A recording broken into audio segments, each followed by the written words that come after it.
जो दाएं बाएं आगे पीछे बैठे खड़े हैं, सब लोग हाथ उठा करके बोलिए भारत माता की, भारत माता की जय श्री राम, जय श्री राम। सबसे पहले तो मैं आप सभी कार्यकर्ता साथियों का वंदन करता हूं, अभिनंदन करता हूं, चूंकि आज यह भारतीय जनता पार्टी के जो सर्वे सर्वा होते हैं, सब कुछ होते हैं, ऐसे हमारे बूथ से लेकर के और जिले तक के, जिले ही क्या क्षेत्र के भी यहाँ पर पदाधिकारी बैठे हुए हैं। सबने लगातार 2014 से लेकर के 2022 तक विजय दिलाने का काम किया है। उसका श्रेय आपको जाता है, इसलिए मैं आपको प्रणाम करता हूं, आपको जय श्री राम करता हूं, आपको बधाई देता हूं। मंच पर आज के कार्यक्रम के अध्यक्ष और जिले के अध्यक्ष आदरणीय संजय सिंह जी, आपके पूर्व अध्यक्ष अर्थात आज जो बूथ अध्यक्ष है, कल वह जिलाध्यक्ष हो सकता है, विधायक बनकर के मंत्री भी बन सकता है। कोई मैं कहीं बाहर से उदाहरण नहीं लाना चाहता। आपके श्री राम केश निषाद जी आपके जिला अध्यक्ष थे और आज उत्तर प्रदेश मंत्री परिषद में वो हमारे साथी हैं। हमारे क्षेत्रीय उपाध्यक्ष श्री अनिल यादव जी जो आपके बीच लगातार मौजूद रह करके इस चुनाव को मजबूत बनाने का काम कर रहे हैं। हमारे लोकसभा के प्रभारी और बहुत सीनियर नेता हैं श्री ब्रज किशोर गुप्ता जी, सह प्रभारी के रूप में फतेहपुर से आपके यहां पर बागडोर संभालने वाले मनोज शुक्ला जी, लोकसभा के सम्मानित संयोजक श्री बाल मुकुंद शुक्ला जी, जो सांसद भी आपके हैं, जो भावी सांसद भी आपके हैं, प्रत्याशी भी आपके हैं, ऐसे हमारे श्री आर.के. सिंह पटेल जी, जिनको आप सबको 20 मई को कमल का बटन दबा करके केवल सांसद ही नहीं बनाना है, बल्कि आपका कमल का बटन दबाने से, आर.के. सिंह पटेल जी को सांसद बनाने से विश्व के सबसे शक्तिशाली नेता माननीय नरेंद्र मोदी जी को तीसरी बार प्रधानमंत्री बनाने का आपको मौका मिलेगा। हमारे बहुत ही जुझारू और बहुत ही जनप्रिय नेता के रूप में जो लगातार आपके बीच में मौजूद रहते हैं, विधायक श्री हमारे प्रकाश द्विवेदी जी, इतने धीरे से लगातार बीच में रहते, इतने धीरे से जय श्री राम, जोर से बोलिए जय श्री राम। हाँ ठीक है, अब लग रहा है। हमारे सम्मानित विधायक बहन ओममणि वर्मा जी, हमारे विधान परिषद में सदस्य साथी श्री जितेंद्र सेंगर जी, हमारे जिला पंचायत के अध्यक्ष सुनील पटेल जी, विधानसभा के प्रभारी और संयोजक अनिल गुप्ता जी, राजकुमार राज जी, हमारे पूर्व विधायक आदरणीय चंद्रपाल कुशवाहा जी, राजकर्ण कबीर जी, हमारे पूर्व जिला अध्यक्ष आदरणीय श्री पुरुषोत्तम पांडे जी, हमारे जो उपाध्यक्ष थे बुंदेलखंड विकास बोर्ड में अयोध्या सिंह पटेल जी, हमारे पूर्व जिला पंचायत अध्यक्ष, पूर्व जिला अध्यक्षगण क्रमशः जगराम सिंह जी, संतोष गुप्ता जी, अशोक त्रिपाठी जीतू जी, नगर पालिका परिषद की हमारी चेयरमैन श्रीमती मालती बासु जी, और बिसंडा की हमारी जो नगर पंचायत की अध्यक्ष हैं आशा कोटार जी, हमारे ब्लॉक प्रमुखगण स्वर्ण सिंह सोनू जी, शंभू कोटार जी, और हमारे लोकसभा के सह संयोजक के नाते आदरणीय शिवशंकर सिंह जी, हमारे बबेरू के श्री रामाकांत पटेल जी, संचालन कर रहे अखिलेश नाथ जी। अरे भाई मेरे मंडल अध्यक्षों का नाम कहाँ गया? उनका नाम नहीं लूंगा तो लगेगा मैं अधूरा रह गया। लिख करके मुझे, तो मैं बीच में अलग से नाम उनका सबका लूंगा। भाई मेरे सभी सम्मानित मंच, मेरे सभी मंडल अध्यक्ष से लेकर के शक्ति केंद्र से लेकर के बूथ तक की टीम, सभी मोर्चों के, सभी प्रकोष्ठों के, सभी विभागों के हमारे कार्यकर्ता साथी, हमारे सभी बड़े बुजुर्ग, हमारे सभी नौजवान दोस्त, मेरी मातृशक्ति, यहाँ माताएं बहनें, मेरे पत्रकार मित्रों, मुझे मंडल अध्यक्ष की पहले सूची नहीं मिल पाई थी, इसे हमारे जो मंडल अध्यक्षगण हैं उनका नाम तो सबका लेना चाहता हूं, समय की मर्यादा है। क्योंकि जो हमारे पार्टी के पिलर हैं उनका नाम ले लूंगा तो मुझे लगेगा मैं बूथ अध्यक्ष तक का नाम ले लूंगा। सहमत हो? तो हमारे जो महुआ मंडल के अध्यक्ष रामकृष्ण शुक्ला जी, हमारे उत्तरी के जो अध्यक्ष है राजेश गुप्ता जी, जो दक्षिणी मंडल के अध्यक्ष है राकेश गुप्त दद्दू जी, तीन ही लोग हैं। बिसंडा के हमारे रंजीत सिंह मंडल जी, कटा हुआ नाम शायद उपस्थित नहीं हो पाए होंगे कि नहीं है? कहाँ रंजीत सिंह है? अरे मेन तो वही है, इन्हीं का मंडल। अच्छा, व्यवस्था पूरी कंधों पर बोझ है। चलिए कोई बात नहीं, सभी कार्यकर्ता मित्रों, बातें बहुत, लेकिन भारतीय जनता पार्टी विश्व की सबसे बड़ी पार्टी है कि नहीं है? भारतीय जनता पार्टी पूरी दुनिया में, देश में तो कोई है ही नहीं, पूरी दुनिया में भारतीय जनता पार्टी से बड़ी कोई पार्टी नहीं है। और भारतीय जनता पार्टी जो विश्व की सबसे बड़ी पार्टी है, उसको सबसे बड़ी पार्टी बनाने वाले आप सब कार्यकर्ता मेरे मित्रों। इसलिए आज बूथ अध्यक्षों के इस कार्यक्रम में मैं बचपन से गीत गाता आता रहा हूं। राष्ट्रीय स्वयंसेवक संघ का स्वयंसेवक हूं, शाखा से लेकर के आपने भी सबने कहीं ना कहीं गाया होगा। संगठन गढ़े चलो, सुपंथ पर बढ़े चलो, भला हो जिसमें देश का, भला हो जिसमें देशवासियों का, भला हो जिसमें गरीबों का, भला हो जिसमें किसानों का, भला हो जिसमें महिलाओं का, भला हो जिसमें नौजवानों का, वह काम सब किए चलो।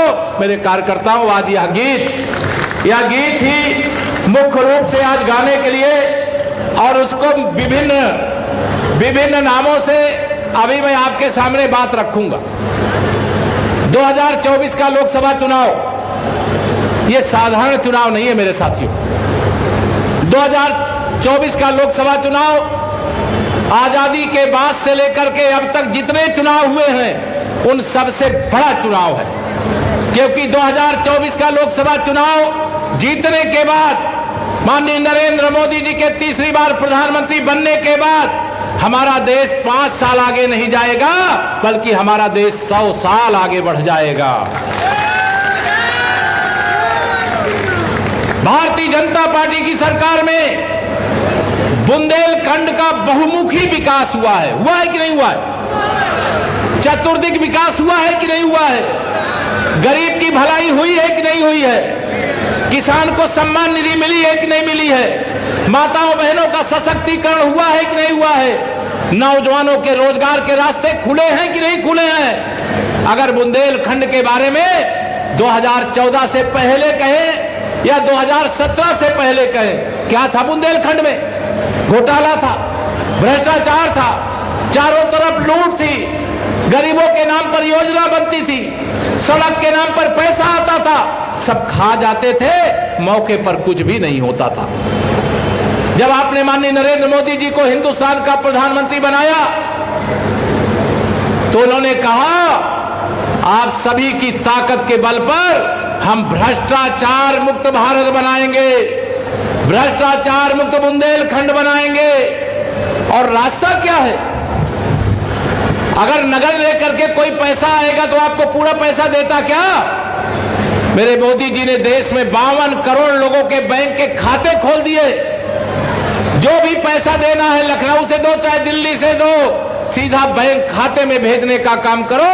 अकेले माननीय नरेंद्र मोदी जी के नेतृत्व वाली केंद्र सरकार ने देश भर के लोगों के खाते में 34 लाख करोड़ रुपया भेजा है।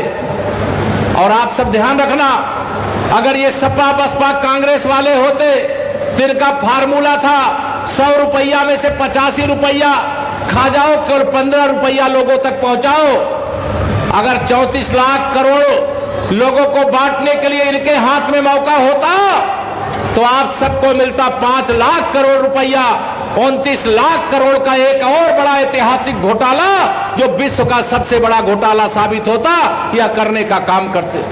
मेरे भाई बहनों, 2024 के चुनाव में आने से पहले मैं 2017 से पहले की बात आपसे करना चाहूंगा, जब उत्तर प्रदेश में समाजवादी पार्टी की सरकार थी, और 2012 से पहले जब बहुजन समाज पार्टी की सरकार थी। इन दोनों सरकारों के कार्यकाल को याद करिए, किस प्रकार से उत्तर प्रदेश में अराजकता थी, किस प्रकार से भ्रष्टाचार था, किस प्रकार से गरीबों का हक लूटा जा रहा था। लेकिन आपने जब भाजपा के चुनाव निशान कमल के फूल का बटन दबाया, मोदी जी को देश का प्रधानमंत्री बनाया, जब 2017 के विधानसभा चुनाव में कमल का बटन दबाया, योगी आदित्यनाथ जी के नेतृत्व में यूपी में भी भाजपा की सरकार बनाया, तो मैं गर्व से कह सकता हूं कि हमने देश को माननीय मोदी जी के नेतृत्व में, उत्तर प्रदेश को आदरणीय योगी जी के नेतृत्व में, और बुंदेलखंड को आप सबके नेतृत्व में कमल के फूल की तरह खिलाने का काम किया।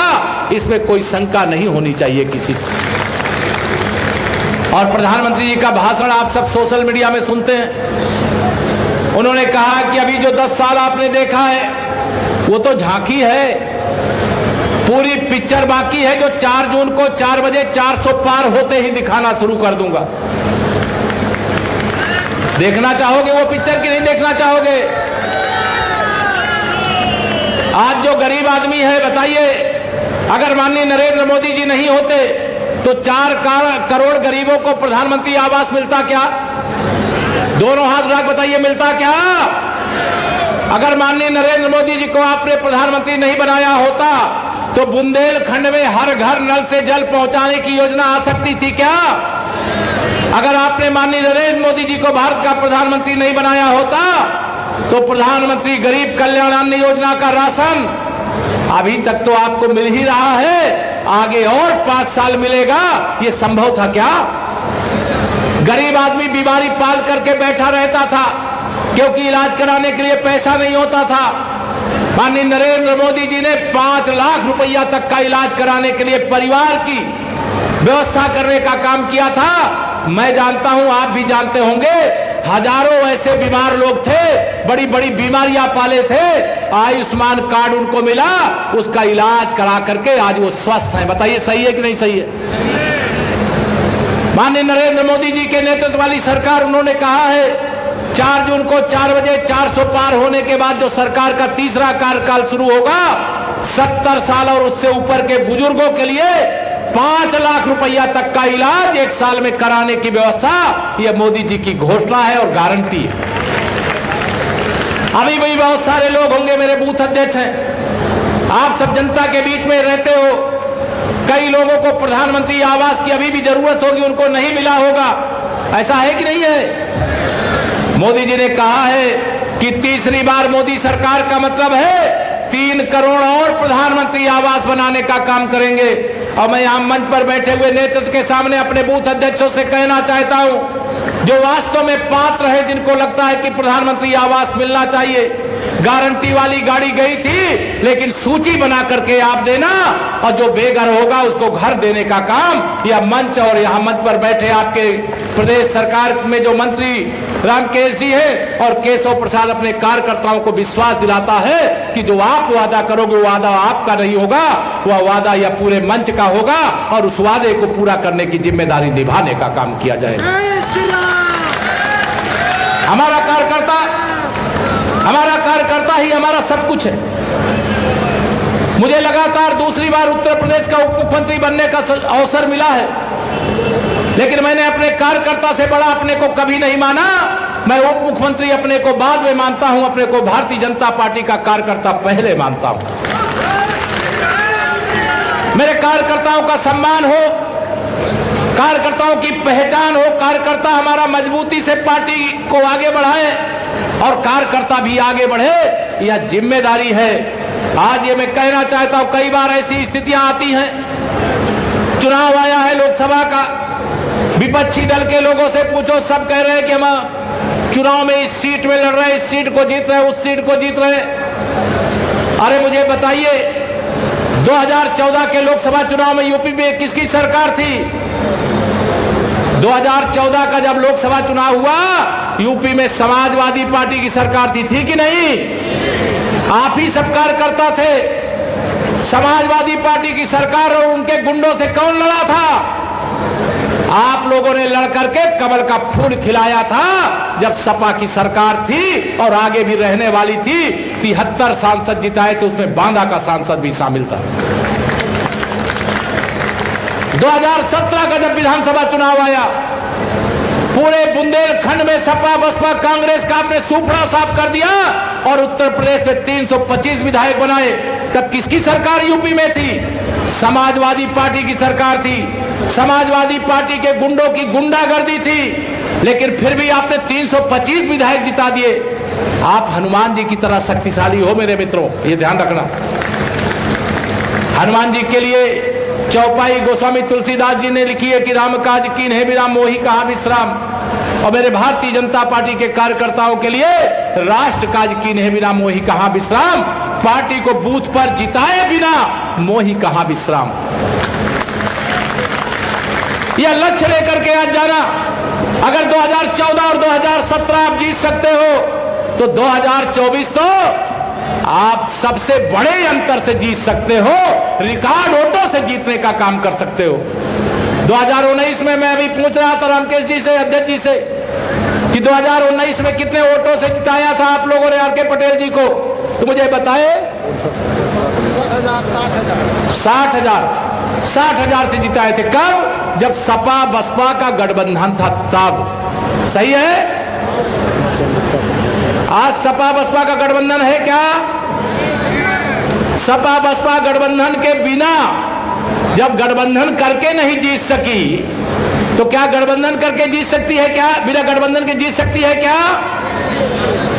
2022 का विधानसभा चुनाव हुआ, जब समाजवादी पार्टी के लोगों का अहंकार पूर्ण दावा था कि 400 सीटें जीत रहे, था कि नहीं था? आपने सपा बसपा के गठबंधन के बाद भी आप आर.के. सिंह पटेल जी को कमल के फूल पर बटन दबा करके मोदी जी को प्रधानमंत्री बनाने के लिए जिता करके भेजने का काम किया। 2022 लग रहा था कि समाजवादी पार्टी के लोगों का बयान देख करके, उनके मुखिया सपा बहादुर अखिलेश यादव जी का बयान देख करके लगता था कि वास्तव में कहीं ये ज्यादा सीटें तो नहीं जीत रहे हैं। लेकिन जब मैंने प्रदेश का दौरा किया तो मुझे पता चला साइकिल पंचर थी, साइकिल पंचर है, साइकिल पंचर रहेगी। और बसपा उत्तर प्रदेश के विधानसभा चुनाव में केवल एक विधायक जिता पाई थी। एक विधायक, वो अभी शायद 4,000 या 5,000 वोटों से केवल जीते थे, 4,000 वोटों से। अब सपा बसपा और कांग्रेस की कोई हैसियत उत्तर प्रदेश की राजनीति में नहीं है। समाजवादी पार्टी अगर गुंडों, अपराधियों, माफियाओं की पार्टी है तो बसपा और कांग्रेस सहित ये सारे के सारे दल भ्रष्टाचार के दलदल में डूबे हुए लोगों की पार्टियां। और गरीब गुंडों की पार्टी अगर सपा तो गरीबों की पार्टी भाजपा है कि नहीं है? गुंडों अपराधियों की पार्टी सपा, बसपा कांग्रेस, तो किसानों की पार्टी, नौजवानों की पार्टी, माताओं बहनों की पार्टी, बड़े बुजुर्गों की पार्टी भारतीय जनता पार्टी है। और हमारे प्रधानमंत्री श्री नरेंद्र मोदी जी वो गरीबी का जीवन जिए हैं मेरे मित्रों। एक गरीब माँ बाप के बेटे हैं। गरीबों का इतना दर्द दूर करने का काम अगर गरीबी के जीवन को प्रधानमंत्री जी ने अपने जीवन में नहीं जिया होता, नहीं देखा होता, तो गरीबों का जितना दर्द मोदी जी के नेतृत्व में 10 साल में दूर हुआ, कांग्रेस और सपा बसपा जैसे दलों के 60 साल के शासन में उसका 10% भी काम नहीं हुआ। बताइए सही है कि गलत है? अब 2024 के लोकसभा चुनाव में जब सपा बसपा कांग्रेस ये आईसीयू में पड़े हुए, कहां पड़े हैं? आईसीयू जानते हैं ना आप लोग? आईसीयू में पड़े हुए हैं। इनको तनिक भी ऑक्सीजन न मिलने पावे, अन्यथा यह समाज का, देश का, प्रदेश को बर्बाद करने का काम करेंगे। अभी एक जानकारी मैं आपको दे रहा हूं। कांग्रेस कहती है कि हम अगर केंद्र में सरकार बना लेंगे, पहले तो 2047 तक नो वैकेंसी, 2047 तक माननीय नरेंद्र मोदी जी के नेतृत्व में भारतीय जनता पार्टी की केंद्र में सरकार है, और जब तक विकसित भारत बनाने का लक्ष्य नहीं पूरा हो जाएगा तब तक भारतीय जनता पार्टी ही देश की सत्ता में विराजमान रहेगी। ये जनता चाहती और वो स्वप्न देख रहे हैं। अभी कर्नाटका में एक सरकार बना लिए और वो सरकार बनाने के बाद वहां जो ओबीसी का आरक्षण है वह मुसलमानों को दे दिया। पूरा ओबीसी जितना कर्नाटक में है उसको ओबीसी, जो वहां मुसलमान है उसको ओबीसी में शामिल कर लिया। यानी जो मुस्लिम लीग करती थी वो कांग्रेस ने करने का काम किया। और सपा कांग्रेस का गठबंधन है और सपा वाले कहते हैं पीडीए, परिवार डेवलपमेंट अथॉरिटी चलाने वाले, एक परिवार से 5-5 लोकसभा के प्रत्याशी देने वाले, उनके मुंह में ताला लगा हुआ है। भारतीय जनता पार्टी का विरोध करते करते थकते नहीं, लेकिन पिछड़ों का हक छीन करके मुसलमानों को देना, धर्म के आधार पर हमारे भारत रत्न और संविधान निर्माता बाबा साहब भीमराव अंबेडकर ने लिखा है कि इस धर्म के आधार पर इस देश पे आरक्षण नहीं थोपा जा सकता। हमारी देश की अदालतों ने भी कहा है, लेकिन वहां ओबीसी एससी एसटी का आरक्षण छीन रहे। ये कर्नाटक का ओबीसी एससी एसटी का अधिकार छीनने का एक मॉडल खड़ा किया गया है। अगर इनको मौका मिल जाए तो यह पूरे देश को तो बर्बाद करने का काम कर देंगे। हमारा आपका सबका हक ही अधिकार ही लूट लेने का काम कर देंगे। उनका एजेंडा गरीब की भलाई करना नहीं है। इन प्रकरण किसी भी तरीके से सत्ता प्राप्त कर लो और फिर देश को लूट लो, देश के गरीबों को लूट लो। उनके एक नेता जो अमेरिका में रहते हैं वहां से उन्होंने कहा कि जब कांग्रेस की सरकार बन जाएगी सपा बसपा सभी दलों के समर्थन से देश में, तो क्या करेंगे, आपके पास जो जमीन है, आपके पास जो बैंक बैलेंस है, आपके घर में जो जेवर आदि है, उसका सर्वे कराएंगे। और सर्वे करा करके अमेरिका का कानून ऐसा है जिस कानून के अनुसार अगर वहां कोई व्यक्ति जीवन भर में अगर लाख करोड़ कमाए चाहे 10 करोड़ कमाए, कमा करके बैंक में जमा करता है तो उसके मरने के बाद उसकी आधी जमीन, आधा मकान, आधा बैंक बैलेंस, आधा जेवरात ये सरकारी खजाने में जमा हो जाता है। अब इस प्रकार का फार्मूला लेकर के आ रहे हैं। मेरा भारत बाबा साहब के संविधान से चलेगा कि अमेरिका के कानून से चलेगा, ये ध्यान रखना। और ये कहते हैं कि भारतीय जनता पार्टी अगर 400 सीटें जीत गई तो संविधान और लोकतंत्र खतरे में पड़ जाएगा।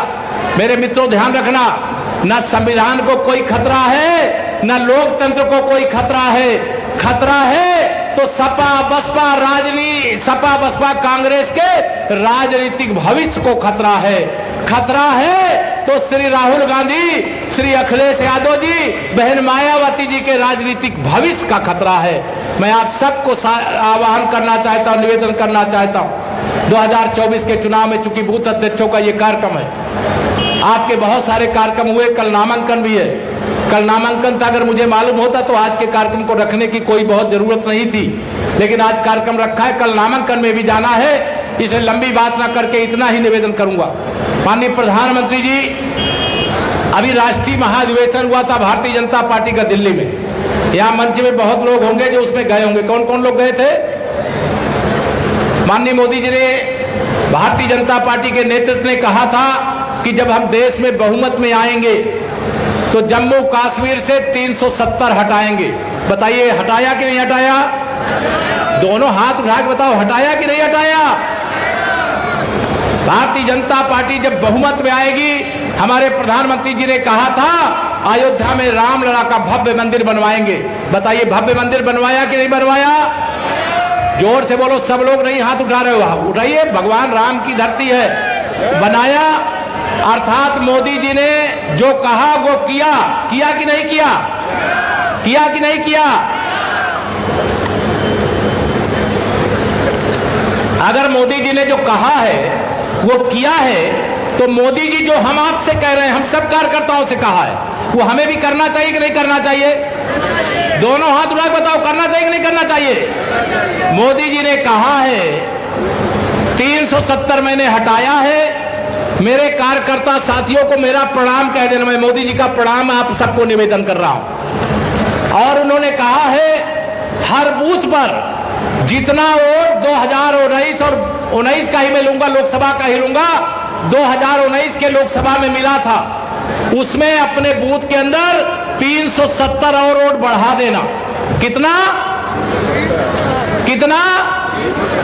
370 वोट और बढ़ा देना। जो बढ़ा सकता है अपने बूथ पर 2019 के वोटों की तुलना में 370, जरा हाथ उठा के मुझे बताइए। सब लोग बढ़ा दोगे?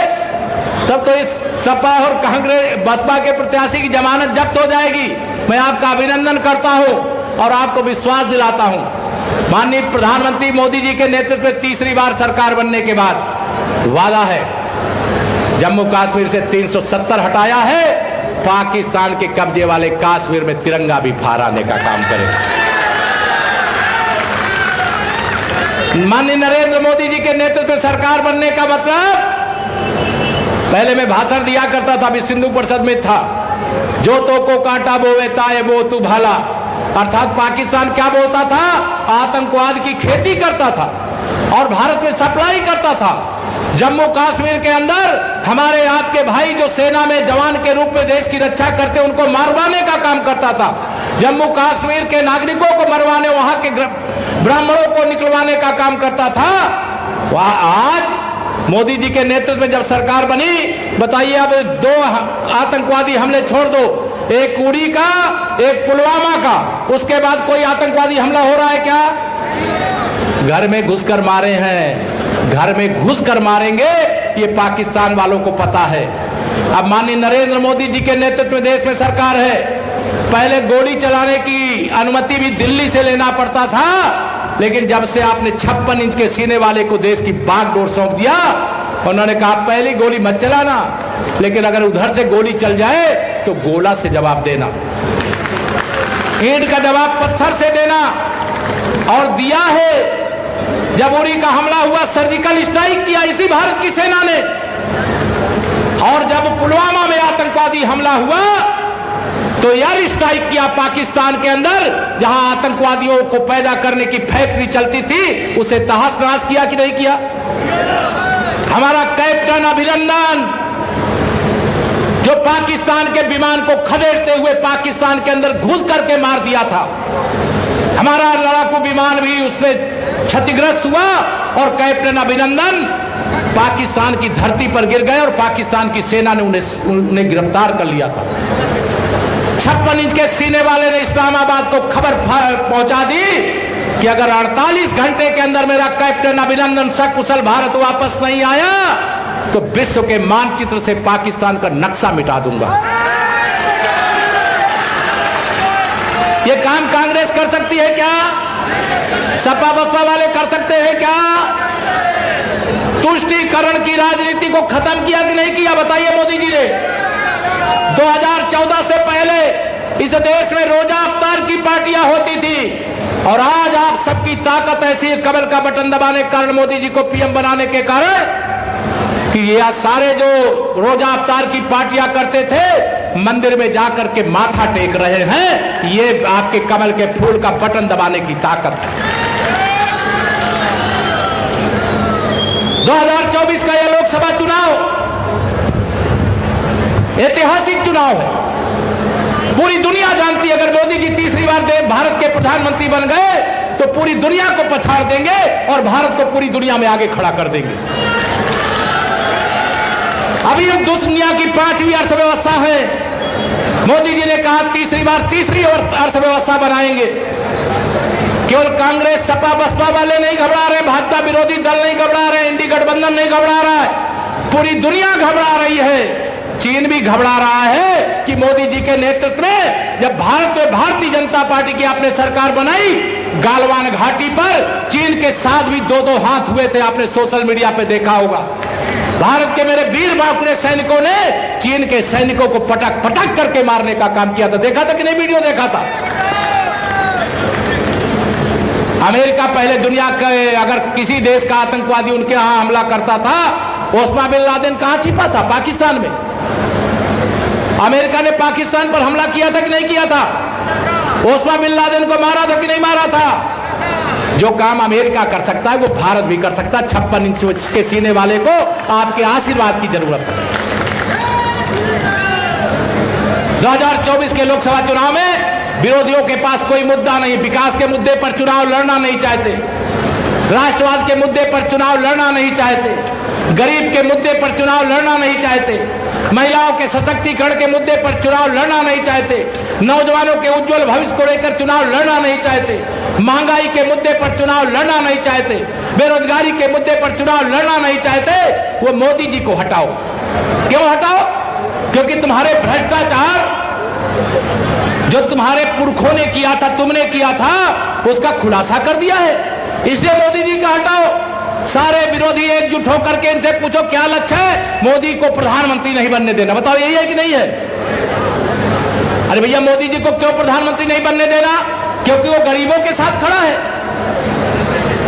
तुम देश के दुश्मनों के साथ खड़े हो। मोदी जी के साथ अगर इस देश का गरीब किसान, नौजवान, माताएं, बहनें खड़ी हैं, तो बताओ ये मोदी जी को तीसरी बार पीएम बनने से रोक सकते हैं क्या? दोनों हाथ उठा बताओ, रोक सकते हैं क्या?